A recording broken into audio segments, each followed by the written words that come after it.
Ça va être salé, ça va être très salé aujourd'hui. Il y a 2 jours, comme c'était dimanche, on a vécu un moment incroyable. Le retour des fans. De toute façon, ce week-end de catch était incroyable. Le retour des fans, Money in the Bank, le pay-per-view. Un pay-per-view qui est rentré dans la légende, comme celui qui s'est passé il y a 10 ans, avec le main event CM Punk et John Cena. Incroyable, franchement incroyable. Le retour de Cena. Quand je revois le retour de Cena, j'ai limite les larmes aux yeux.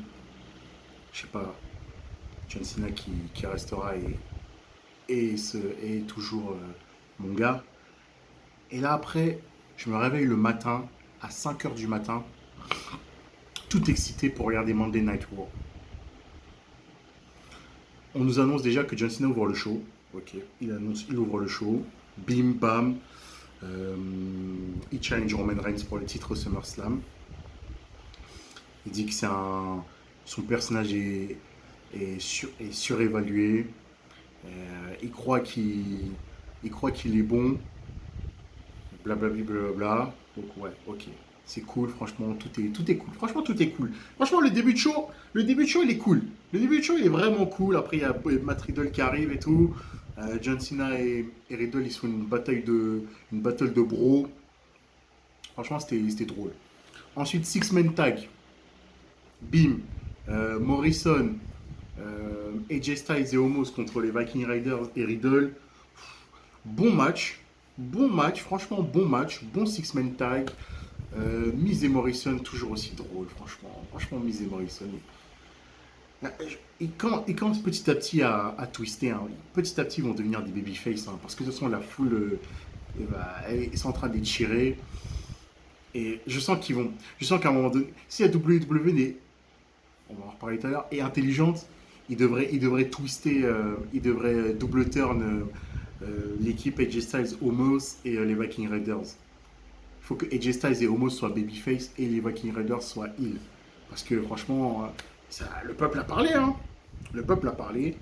Et bah, AJ Styles et Homos sont ouverts. Tout comme Miz et Morrison. Bref, victoire des Viking Raiders et Riddle. Super. Ensuite, bonne surprise. Très très bonne surprise. Alors franchement, quand j'ai vu Jackson Riker contre Elias, je me suis dit, quoi, une troisième fois de suite encore le match et tout. Allez, vas-y, vas-y. Bon, symphonie match. Ok. Et franchement, le match était super. Le match était super. C'est le deuxième meilleur match de Elias de sa carrière dans le roster principal après son match contre Seth freaking Rollins pour le titre intercontinental à Money in the Bank 2018, souvenez-vous. Franchement, belle surprise, hein. Belle surprise, belle surprise. Et attendez, vite fait. Pour pas que je perde le fil parce que franchement là, après, de toute façon, ça va devenir salé. Ça va devenir salé. Là, franchement, ça va devenir salé. Ça va devenir salé, ça va devenir salé. Ensuite, on a eu quoi?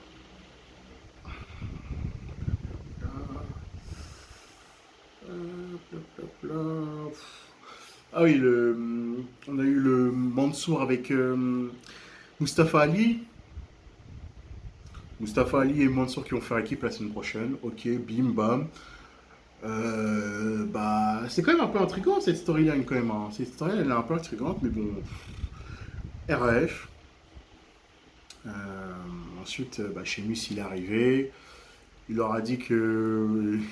Il a dit à Sonia Deville comment ça s'appelle, Adam Pierce, il leur a mis un de ses coups de pression quand même. Le mec il vient au calme. Le mec il est venu. Il a fait un Mansour, casse-toi de là. On doit parler. Bim. Il leur a dit comment ça, j'ai un autre match contre Humberto Carrillo. Nanana. Bim, si je le fume, vous plaignez pas qu'il y aura un autre masque sur un visage. Sheamus il est badass. Franchement, Sheamus il est badass. Ensuite, on a eu Charlotte Flair qui fait sa célébration. Euh, Charlotte. Franchement, Charlotte. Ah, je me le garde pour le main event. Je me le garde pour le main event. C'était un bon segment, c'était un bon segment. Avec Rhea Ripley. Match revanche pour ce soir. annoncé par Adam Pearce et Sonia Deville pour le titre féminin. Pourquoi pas? Let's go. Ensuite, Alexa Bliss, ça tourne en rond. Franchement, Alexa Bliss, ça tourne en rond, hein. Ouais, franchement, Alexa Bliss, je sais pas où elle va aller, hein. Ouais, je sais pas où elle va aller. Elle a annoncé ses guests pour le Playground of Bliss, là. On recevra Doudrop, je crois, elle a dit. Donc, ouais, bah, RF, hein. RF, RF. Ensuite, Tamina et Natalia contre Shayna Baszler et Nia Jax. J'ai pas vu le match. Honnêtement, quand j'ai regardé le show, le match il a été coupé. En fait, vite fait, le match, quand le match avait commencé, c'était la fin de la première partie de la vidéo. Quand j'ai ouvert la deuxième partie de la vidéo, tiens, je suis tombé sur Reginald qui gagnait le titre 24 sur 7 contre Akira Tozawa. Apparemment, Nia Jax a jeté Reginald, coup de boule. Reginald, c'est mon gars, mais il faut dire qu'il était temps. Il était temps, il était temps. Il était temps que. Voilà. Il était temps qu'ils se séparent. Ensuite. Ah, ça, déjà, ça m'a énervé déjà. Comment tu peux annoncer Karrion Cross, il sera là ce soir à Raw? Surprenez. Le catch, c'est fait pour nous surprendre et pour nous exciter. Quand je vois ça, ça m'a pas du tout excité. Bref, de toute façon, on en reparlera tout à l'heure, franchement. Sheamus contre Humberto Carrillo, RAF. Sheamus a gagné en même pas 5 minutes. Pro kick 1, 2, 3. Next. Ensuite, Bobby Lashley MVP qui arrive. Ils l'ont bien dit dans leur promo, hein. Et vraiment, ça a été le cas. Mais comment Bobby Lashley, il a détruit Kofi Kingston. Kofi Kingston, franchement, Kofi Kingston, j'ai mal pour lui quand même, hein.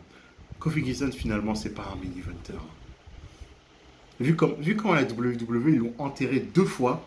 La première fois avec Brock Lesnar qui lui prend le titre en 8 secondes.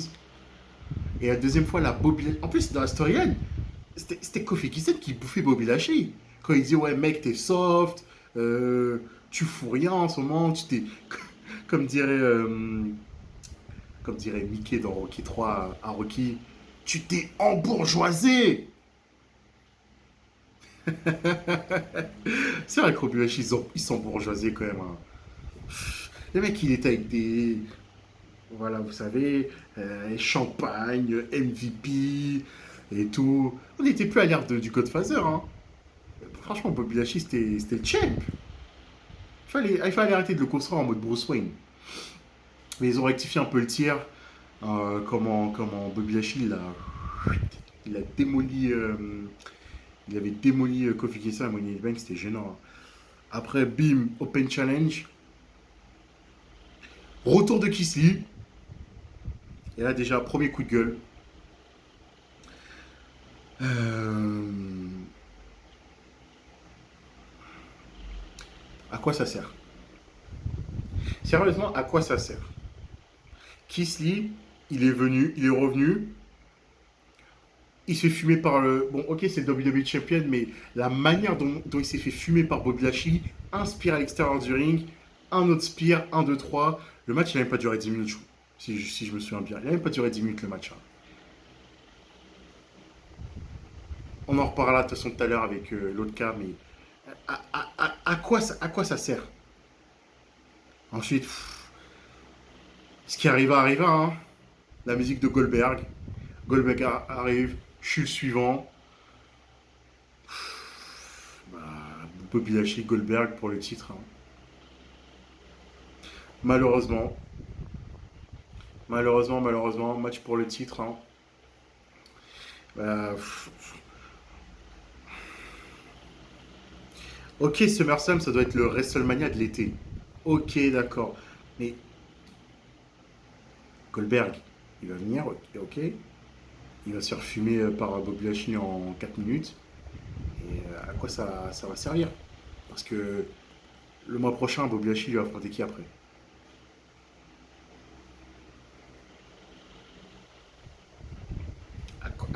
quoi ça sert de Goldberg, Goldberg, le retour de Goldberg n'a aucune logique de le faire revenir à la VE. Des part-timers comme Edge, John Cena, ça a du sens parce que eux, au moins, Edge, John Cena, ah, et tu les vois quand même, ils catch. Même quand ils reviennent, c'est quand même, ils donnent de leur, ils donnent de leur corps. Goldberg qui vient pour un match. Et encore, quand il vient pour un match, c'est mauvais. À chaque fois qu'on voit Goldberg sur un ring, on a peur.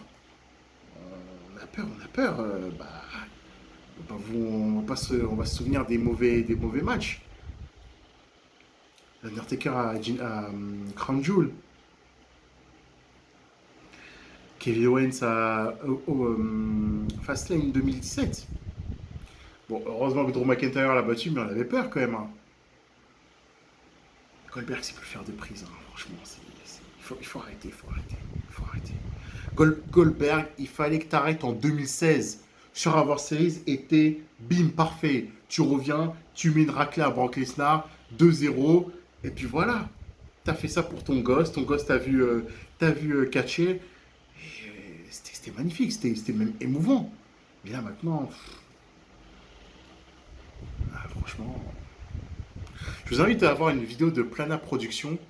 C'est un YouTuber américain qui parle de catch, qui avait fait un top 10 des catcheurs qui devaient vraiment, qui devaient vraiment prendre leur retraite et pas faire un match, un autre match, un dernier run. Ensuite, Jinder Mahal, bas les couilles de ce segment. En plus, c'était son anniversaire le jour même. Ok, bon anniversaire Jinder. Drew McIntyre, il y a eu un petit flottement pendant le segment, si vous remarquez bien. Quand Drew McIntyre, il met un coup de chaise par derrière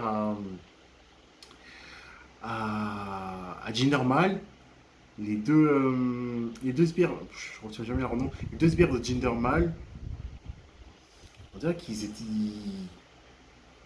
ils avaient un moment de flottement. Ils savaient pas s'ils devaient attaquer Drew McIntyre. Ensuite, Drew McIntyre devait riposter avec les coups de chaise. Vraiment, il y avait un petit moment de flottement. Hein. C'était assez bizarre. Et après, bon, Drew McIntyre qui a mis 20 coups de chaise à Shanky.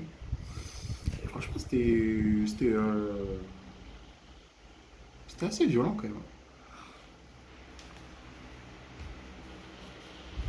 L'heure du sel. Karrion Cross contre Jeff Hardy. À tous les fans de Jeff Hardy, génération catch attack et tout, ne, ne prenez pas ça pour un manque de respect. Mais pour moi, ce qu'a fait la WWE hier soir à Karrion Cross, champion de la NXT, et ce que Vince a fait à Triple H et à NXT, c'est ça. C'est un gros fuck. Et ça veut dire en gros, Hunter, je m'en fous complètement de tes petits. Est-ce que c'est normal que, en plus, on entend ces derniers temps que la WWE va rajeunir son roster, que tu fais venir des mecs à NXT qui ont en plus leur propre, qui ont déjà leur univers, leur personnage. Bon, déjà, tu le fais venir sans Scarlett. Tu le fais venir en premier. C'est le champion de la NXT. Certes, tu ris en rigolant à chaque fois. Il nous rabâche que c'est la Ligue 2. Mais comment Jeff Hardy, franchement, avec tout l'amour qu'on a de Jeff Hardy, mais Jeff Hardy, c'est devenu un jobber. Jeff Hardy, c'est devenu un jobber. Et qui bat Karrion Cross en même pas 10 minutes. Je crois en 4 minutes de match, 5 minutes. Avec un roll-up et en plus qui triche.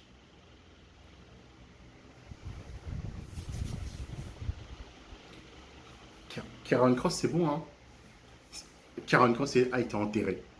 Karrion Cross s'est fait enterrer par Jeff Hardy. Karrion Cross, de toute façon, si il revient, il revient dans le roster principal, on ne le regardera plus de la même manière. On lui dira, toi, t'es le mec qui, quand même, qui a commencé en tant qu'à Raw ton premier match à Raw en tant que champion NXT, tu t'es fait battre par un jobber en 5 minutes. C'est mort. C'est mort. Il est grillé. C'est comme Kisly. Certes, Kisly, quand il était arrivé, il y avait eu des matchs de championnat contre Drew McIntyre. Et Vince, quand même, voyait un petit truc en lui. Et il devait être champion des États-Unis pour WrestleMania. Malheureusement, s'est blessé. Mais tu fais revenir Kisly, tu fais pas tes jobbers.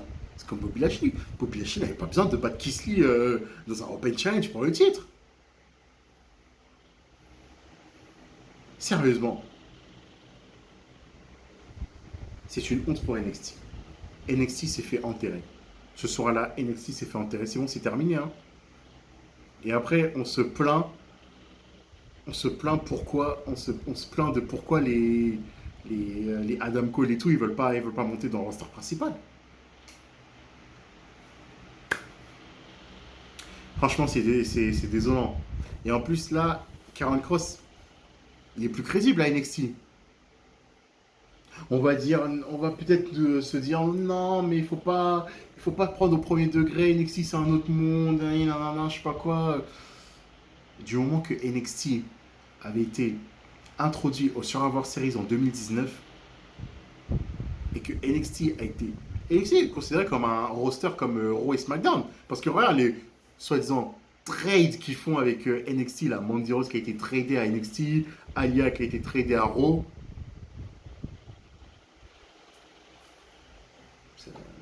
Ça casse les couilles. Franchement, en plus, le show a bien commencé. Le show, il avait bien commencé. Franchement, il était certes tôt le matin, mais franchement, je sentais bien et tout. Et c'est triste. Et après, Karen Cross qui parle au micro, qui dit ouais, Jeff Hardy a fait la plus grande erreur de sa vie. Mais mec, t'es plus crédible. T'es plus crédible. T'es plus crédible. C'est terminé. T'es grillé. C'est comme ça. Alexa Bliss avec toute Europe et Eva Marie, Osef. Osef. La semaine prochaine, AJ Styles et Omos qui vont affronter les Viking Raiders pour le titre par équipe. Faites un double turn. Faites un double turn la semaine prochaine. Il faut les tourner les deux équipes. Il faut faire tourner les deux équipes. Bref.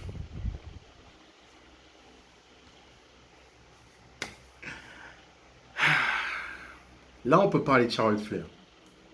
Charlotte Flair, quand même, qui nous avait dit, elle nous balance quand même cette phrase à chaque fois, depuis son retour, que c'est elle l'opportunité. Elle crée les opportunités.